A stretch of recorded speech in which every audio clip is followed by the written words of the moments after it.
What is the hardest part of being a new Muslim? I can't hear you well, sorry. What is the hardest part of being a Muslim, new Muslim? There is a connection issue. I really can't hear you well. Wait. You're sitting in front of a forest. I can see a good background photo.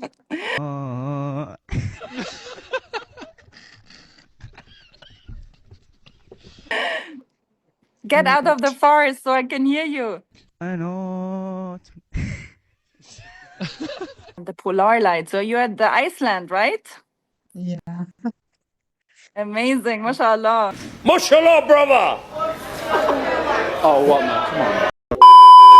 Assalamu Here we alaikum. go. Assalamu alaikum. Walaikum Rahmatullah wa salam. barakatuh. Welcome to Muslim playlist. Nice to meet you personal. Yeah. So could you share a bit about your life before Islam? Yeah, I can. So, my name is Elisabeth. I'm born and raised in Germany. I'm a third child of six. We're a big family. We were a traditional Christian family, not like most German families that are just living cultural German, but we were actually praying before eating, praying before sleeping, going to church regular on Sunday, not just for Christmas. So we were quite practicing Christian family. I had a troubled childhood with lots of obstacles and challenges, and I was even a year and a half in between in an orphanage because the government took me out of the family. And I grew up with lack of support and backbone and trust in family and in authorities, and searched all my life for answers of what is divine purpose in life, why are we living, why are we created, where are we heading to. Those questions became very loud when I was 16 and started to search for where I want to live, what I want to do in life. And I didn't find answers until I was sent for a job to Egypt, was supposed to work with children in a hotel. And I asked a colleague of mine for some books because I wanted to educate myself. And I started reading about Islam. Okay. What made you curious about Islam? So I was studying early childhood development. I wanted to work with children in the future. I studied the topic, and I was having also some close contacts to Islamic families in Germany, not understanding why they wouldn't eat pork, why they wouldn't celebrate Christmas. And I thought, while I'm in Egypt, I have a good chance to educate myself about the fastest growing religion in the world and maybe just getting a general knowledge about it. And I could benefit from that even in my professional career. And I've never imagined I could become part of that because I had a lot of pre-images and prejudgments about how women are treated in Islam, and I couldn't see myself. I was a very strong and independent personality, not relying on anyone, and I couldn't see myself becoming part of that. But I wanted to get general knowledge about this religion that obviously deserves attention because many people are convinced by it, and it's again the fastest growing religion in the world. So just getting general information about it made me realize that this deserves a closer look because some things were really fascinating. What fascinated me in the beginning? Yeah, like you have talked about Okay. books. Which book Yes. did you think about Islam? So the first book I read about Islam were Science and Islam. And what I really cared about is that the source of those books are non-Muslims. So those were Harvard professors, Oxford professors, very well-known people in the field in science, finding sentences in the Quran and proved it with today's knowledge. And they came by themselves to the conclusion that this is knowledge not a human could know by that time of humanity, and that this has to be either by kind of outer experience or they couldn't explain scientifically how the Quran could hold such knowledge. There were the examples of the ant and the bone structure of the ant, and the word of glass breaking when Sulaiman was stepping on an ant, for example, or how the embryo looks in the first 2-3 weeks like a blood clot in the stomach of the mother, and how the mountains are created and you just see the outer part, but actually they're stuck into the earth like a, like, I don't know the word in English, like a flock, like it's in deep inside the earth, rooted as well. And those are all one of many, many examples in the Quran that are proven by those scientists. And it made someone like me, who needed to be convinced logically and not emotionally, dig further and understand more of it. Like, how is that possible? And it was fascinating to me. And I came to the conclusion that at least if it's not God who gave the Quran, but it cannot be man written. It cannot be a human that could have this knowledge. So something is to it, and I needed to research more. Tell me about saying Shahada. What was your experience in the So mosque? I said my Shahada after reading 3 books. It was Science in Islam. I got logically convinced. I read Women Rights in Islam compared to Christianity and Judaism. So the fear of women not having rights and living in an unprivileged situation were also blown away by understanding the rights for divorce, the rights of your own personal belonging. Whatever you bring into marriage is like a sawab, like a sadaqah. Women being in leading position by times that in Europe, women were not to ride a car and not allowed to vote. Women were able to do that already very early on in Islam. Understanding that and then actually starting to read the Quran, I just finished the first Al-Fatiha Surah, and knowing that this is Allah talking about himself and that this is the words of God, I just felt it. Finishing half of Surah Al-Baqarah, and I said the Shahada. I said it in a very unconventional way. I was out with friends in a nightclub. I wasn't going for months already, but they were convincing me, you are never with us, you're not having fun anymore, you're just reading all the time, just come out for once with us. And I was in the on the middle of the dance floor and looking around myself and feeling I'm not at all having my happiness in such a place. I don't belong here. I really want to go further in the path of understanding Islam and changing my life. And that's the moment I just said the Shahada, and I said, Ashhadu an la ilaha illallah, Ashhadu anna Muhammadan Rasulullah, and I left the place. MashaAllah. How did your family react to your reversion to Islam? In that time of my life, I wasn't in a close contact with my family. I obviously just left the country. I was moving out when I was 16 already. I haven't spoken to my family for 2-3 years. After setting the Shahada, it took me a year of not contacting my family at all. And it was my future husband by them that reminded me of the duties I have in Islam towards my family and my parents, and that whatever they did wrong, that they still deserve a certain level of respect. And I actually, for Allah, for the sake of Allah, and for the importance and the position parents have in your life, I try to build a new bridge towards them and let them enter my life with certain boundaries, of course. And I was very afraid of their reaction. And it was the first that my mother was like really excited and she wants to visit me in Egypt and see how my life looks like now. And I haven't warned her that I'm wearing hijab. I didn't tell her anything. But when she saw me at the airport picking her up, I remember that she just hugged me and she looked at me and she said, don't you worry about the hijab. As long as I see my daughter inside of it, we're all good. What is the hardest part of being a new Muslim? The hardest part of being a new Muslim is not to get confused over little details. So there is a clear enemy to us that wants to get us away from the straight path. And he said that in the Quran. Out of jealousy that he had to bow down to Adam, who was created in that moment, alayhi salam, and Allah asked him and the angels to bow down to him and to worship him. He said, I'm better than him. I'm made out of fire. He's made out of earth. And he promised he will try to get us from all different directions and whisper to us and distract us from the clear path.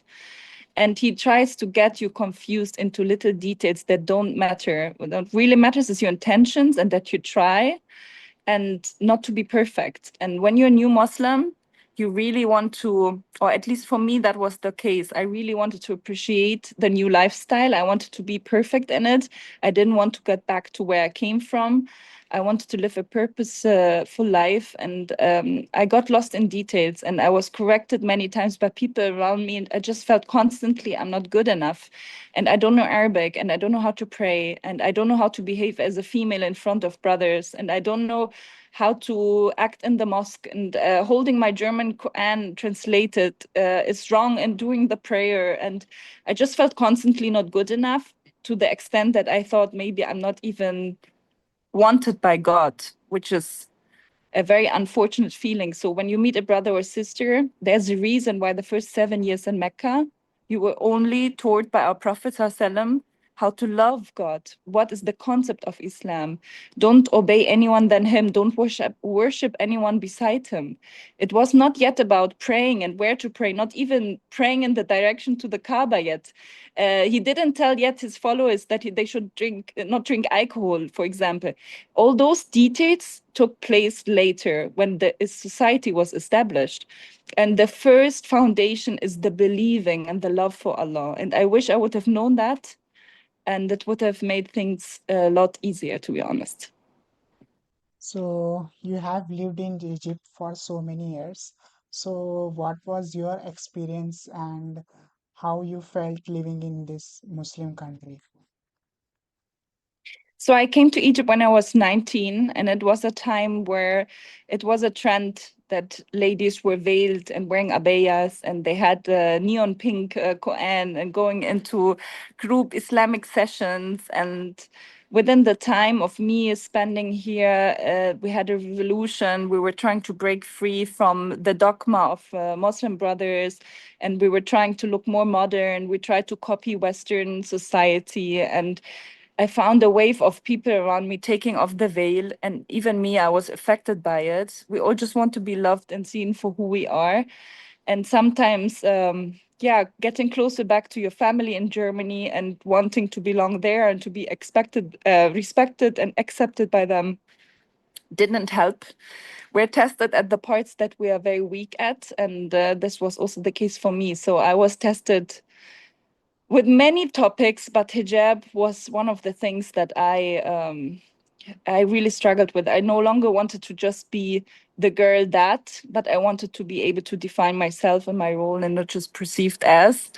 So going to Germany and really look down as a citizen that is low category makes something in you, especially when I became a mother and I wanted to represent a healthy family and being a strong, independent woman. And I don't want society to look down at me or to look pity at me. And I just felt that I need to represent a more modern look of the religion. And I wasn't self-confident enough. Yeah. How has your days changed since you reverted to Islam? How did my life change? It gave me purpose. I know where the whole journey is heading to. I was able to answer the main questions in life. Why am I here? What is the reason for my creation? What is the reason for all the tests around us? The hardship we're going through? What is happening to us when we die? You can envision it like a little child that is full of those questions. And if a parent is hesitant to answer those, the child keeps asking the questions and doesn't get a calm feeling in its chest and feeling safe. So knowing the answers to all those questions give you not just purpose, but it gives you calmness. And yeah, that is what Islam was able to do to me. What was the decisions you made after reverting to Islam, like major decisions, no debts, no riba, something like that? So I went through different stages in life, obviously, like all of us, but I converted to Islam 19 years ago. The first 3, 4 years were that I want to live it with perfection. I wanted to turn the whole world around to become Muslims. In every conversation, my target was to convince them that I'm right and they're wrong, to actually healing that and feeling that this is my journey and that Allah is the powerful one who can lead people. I can't. I need to focus on myself. I can't let the people distract me. At the same time, I can't feel responsible for their journeys. And yeah, it was let them live their life and let me live mine. And that's what I had to learn.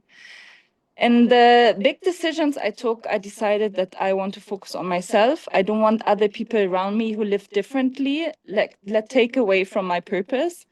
Just because they take wrong decisions, I'm not allowed to say, yeah, but I was in this and that place where nobody was practicing. Nobody is veiled around me, so I do the same. No, I just focus on my own journey and what I believe is true.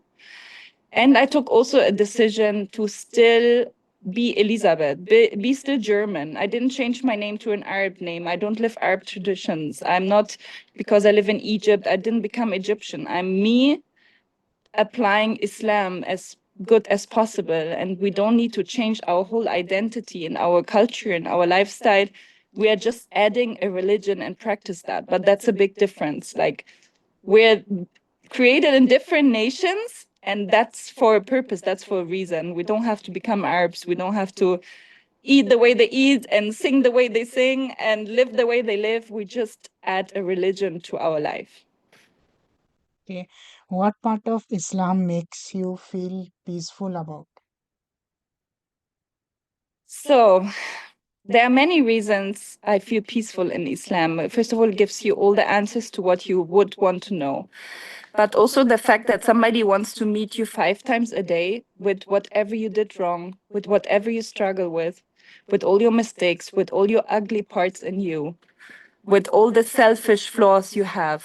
He wants to meet you. And not just for his sake, but for your own sake. This is, for me, ultimate love that humans can't have. And the love I feel from our creators, even towards the people that are believing that he doesn't even exist, the mercy he shows them by giving them oxygen, providing them food, providing them everything they need to live, although they reject the idea that he exists. If this is not true love, then what is true love? So, how you met your husband? How did I meet my husband? I was 20 years old. He was in his last year of university. We were both two children searching for purpose in life. He's a born Muslim, but I would say more of a cultural traditional Muslim. But me confronting him with all the questions I had, he had to research more in his own religion. And many times he told me he cannot answer that. He doesn't know the answer, but he would come back to me with the right answers. And I felt that he was the first man that didn't care for himself meeting me, but wanted to really help me in my journey. And if we end up getting married, then this is what God wants. But first of all, the meeting was all about helping me in my journey to answer all the questions I had. And then obviously love was part of it, but we didn't practice it. So it was more of a responsibility in this relationship than a fun part, to be honest. What would you say to someone thinking about Islam? I would say it is the solution to all problems. It is giving purpose. It makes sense. You can be answered by logic, by emotions. It talks about all aspects in life, gives answer on all aspects of life. And I would explain him the importance of separation, the religion with culture. We have a perfect Mercedes car coming from the factory doing an accident. Nobody would blame Mercedes. But when we see a bad practicing Muslim, we say, how come a religion would make a man do this and that?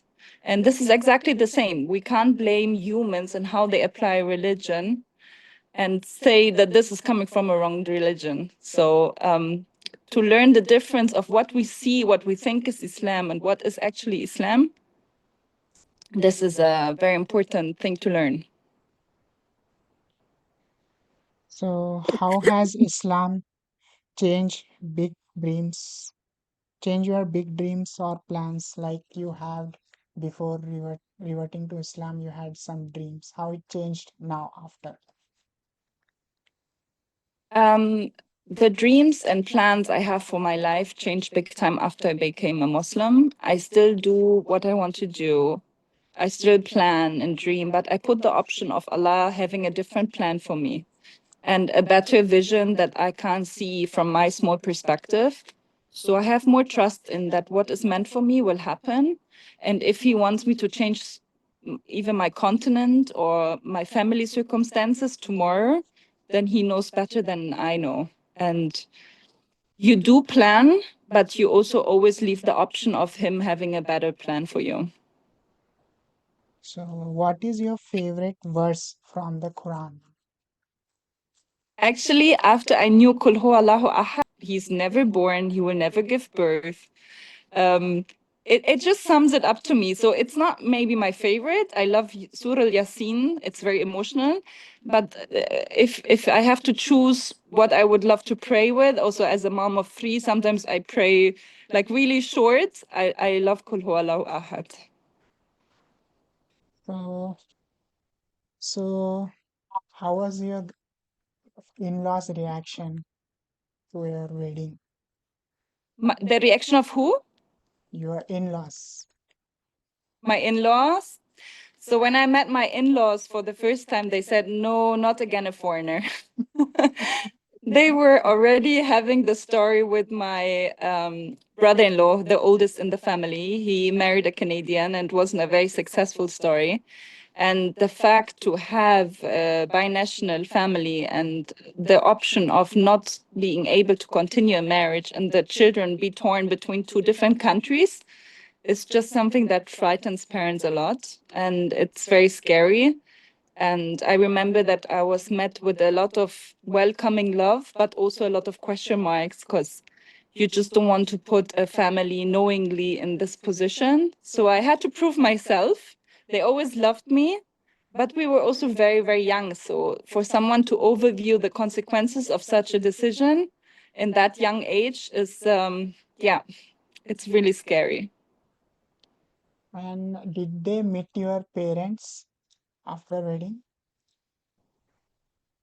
So yes, my parents-in-law met my family, and I have only a mother. My father is not in the picture since I'm 2 or 3. And my mother came to Egypt. She was very welcomed. We left all the family conflicts behind. We resolved those over the years. But they were welcoming her with open arms, and we celebrated the wedding together. 2 of my 5 siblings attended the wedding. And it was, yeah, a very big culture shock to them. But I didn't care anyway what they think. We were not really close connected, so I did whatever I wanted and what I felt is right for me. And yeah, it was just for them like visiting in a total strange world. It's to imagine if your brother would come tomorrow and say, I'm living now in South America and praying to the moon and dancing around the fire, you would think, what makes you take such a decision, right? It's like, or you would even question their mental health. So this is basically what happened to me. So, you have done the Umrah, right?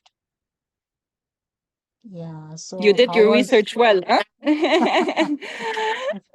so how Well was your done. experience in Umrah? So I still never fully spoke about the Umrah experience. I tried to explain it a little bit, but it is also so precious that I was never feeling really comfortable to share it because it was that special. And I spoke to some people in my close surrounding about it, and they all said that this is a very unique gift that I got that I'm a bit protective of.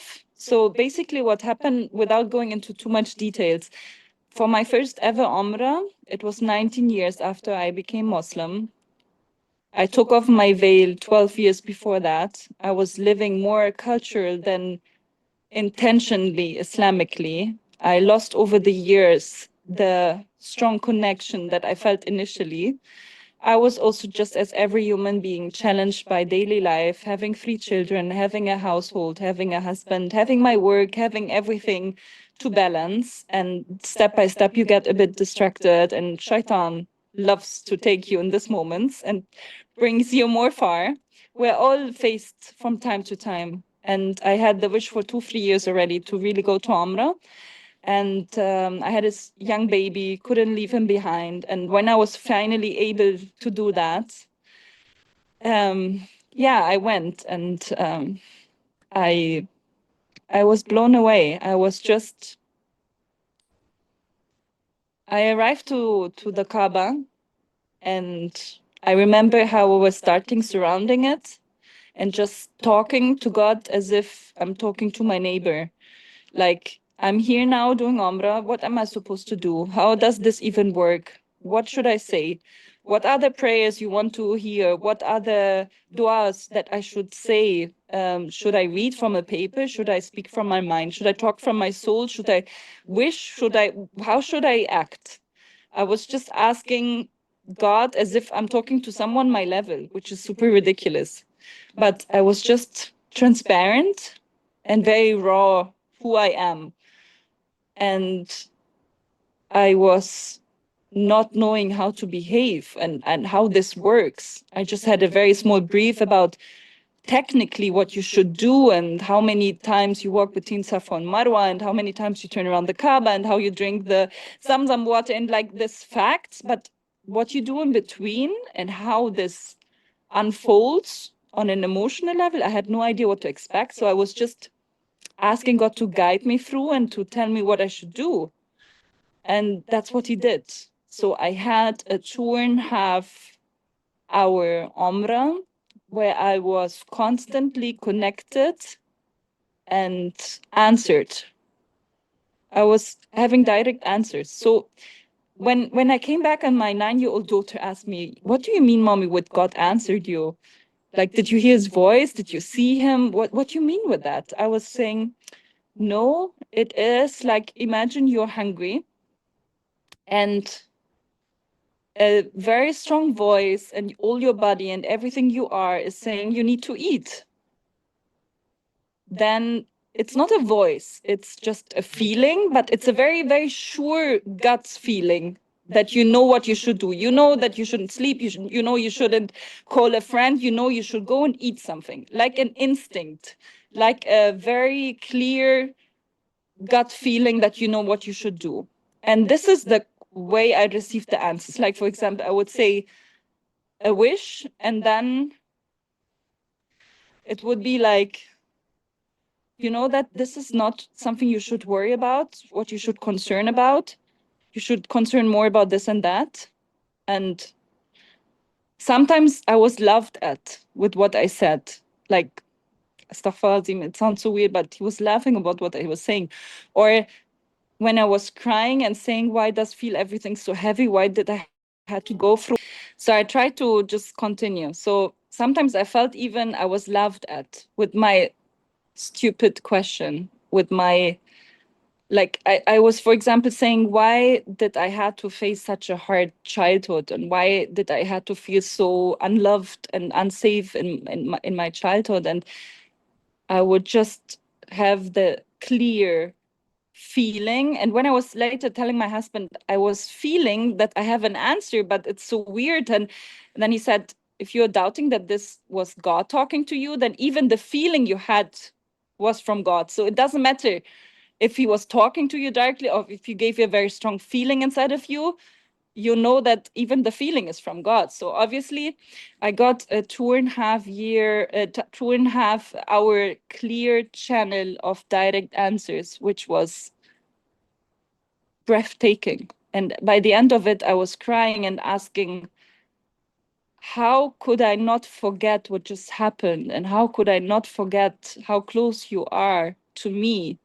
And how can I not go back to my daily routine and just step by step get far again and forget my purpose in life and forget how strong your existence mattered to me and all those things that happened to me after I converted to Islam? And he was saying, we both have a contract. And if you show up for the part, your side of the contract, which is the 5 prayers per day, there's no chance you can forget about me. And I was telling a close friend of mine about that, and she said, "You know that this is written in the Quran?" And I was like, "No, I didn't know." She said, "In the Quran is written that we have a contract with Allah, and we both have our part of duty in that." And I said, "No, I really didn't know." It's sad, like that the word contract is actually mentioned. And it was blowing me away coming back home, knowing that what happened to me was even described in the Quran. Because he told me in my Umrah, it's still feeling so wrong to say he told me, but really, this is what happened. He told me, if you show up 5 times a day for prayer, there's no way you can forget about the importance I have in your life and all the things we spoke here about and agreed on together. And actually, I started wear hijab again a month after and shifted a lot of priorities in my life. And even I started my social media channel afterwards, wanted to share about my ups and downs I went through and how my perspective of all of that is towards what's happening. And yeah, I tried to shift my priority list afterwards. Okay, so let's wrap up this interview for now. Yeah, you're welcome. Thank I you hope for, it reaches a lot of people and helps them and inspires yeah, them. And inshallah, God help us to have pure intentions and to want rewards from Allah and not from people, and not rewards in likes and in attention, but rewards from Allah, inshallah. uh, thank you for joining us. Most welcome. Are you planning to do this on YouTube or where you want to post it? On YouTube, I will upload, inshallah. I have to edit it if I get time tomorrow, because tomorrow is Friday. So I will Yes. definitely upload it on Saturday. Thank you. My pleasure. Thank you so much. Bye bye. Allah Salam Hafiz. alaikum. All the best for you. Allah Walaikum bless you. salam. Bye. Bye.